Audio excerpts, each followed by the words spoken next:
ಸುಂದರವಾದ ಕಾಡಿನಲ್ಲಿ ಒಂದು ಕಾಗೆ ಇತ್ತು. ಅದಕ್ಕೆ ತನ್ನ ಕಪ್ಪು ಬಣ್ಣ ಅಂದ್ರೆ ಸ್ವಲ್ಪನೂ ಇಷ್ಟ ಇರಲಿಲ್ಲ. ಯಾವಾಗ್ಲೂ ದೇವ್ರು ನನ್ನ ಯಾಕೆ ಇಷ್ಟು ಅಂದವಿಲ್ಲದ ಹಾಗೆ ಕಪ್ಪಾಗಿ ಮಾಡಿದಾನೆ ಅಂತ ಬೇಜಾರ್ ಮಾಡ್ತಿತ್ತು. ಒಂದು ದಿನ ಕಾಗೆ ಒಂದು ಸುಂದರವಾದ ಹಂಸನ ನೋಡ್ತು. ಅದು ನೀರಿನಲ್ಲಿ ಆರಾಮಾಗಿ ಈಜ್ತಿತ್ತು.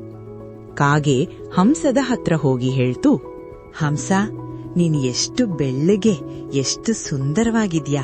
ಈ ಪ್ರಪಂಚದಲ್ಲಿ ನಿನ್ನಷ್ಟು ಹ್ಯಾಪಿಯಾಗಿ ಯಾರೂ ಇರಲ್ಲ ಅಲ್ವಾ?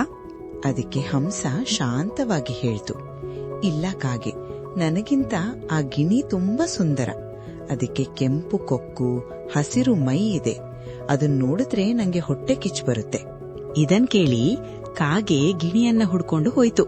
ಗಿಣಿ ಹತ್ರ ಹೋಗಿ, ನೀನೇ ಪ್ರಪಂಚದಲ್ಲಿ ತುಂಬಾ ಸುಂದರ ಪಕ್ಷಿ ಅಲ್ವಾ ಅಂತ ಕೇಳ್ತು. ಅದಕ್ಕೆ ಗಿಣಿ ಬೇಜಾರಲ್ಲಿ ಹೇಳ್ತು, ಇಲ್ಲ ಕಾಗೆ, ನನಗಿಂತ ಆ ನವಿಲು ತುಂಬಾ ಸುಂದರ.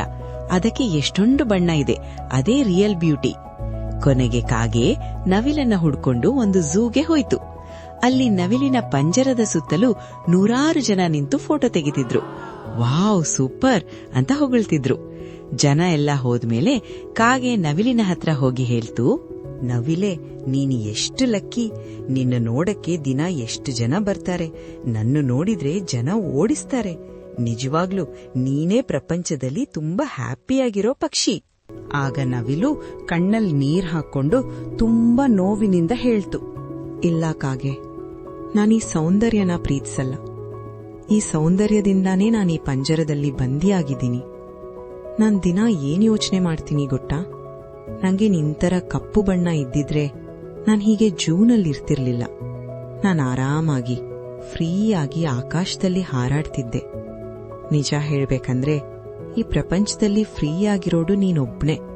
ಸೊ ನೀನೇ ನನ್ಗಿಂತ ಹ್ಯಾಪಿ. ನವಿಲು ಹೇಳಿದ ಮಾತು ಕೇಳಿ ಕಾಗೆಗೆ ಜ್ಞಾನೋದಯ ಆಯಿತು. ತನ್ನ ಬಣ್ಣ ಹೇಗಿದ್ರೂ ಪರವಾಗಿಲ್ಲ, ನಾನು ಫ್ರೀ ಆಗಿದ್ದೀನಿ ಅನ್ನೋ ಖುಷಿ ಅದಕ್ಕೆ ಬಂತು. ಅದು ಸಂತೋಷದಿಂದ ಹಾರಿಹೋಯಿತು.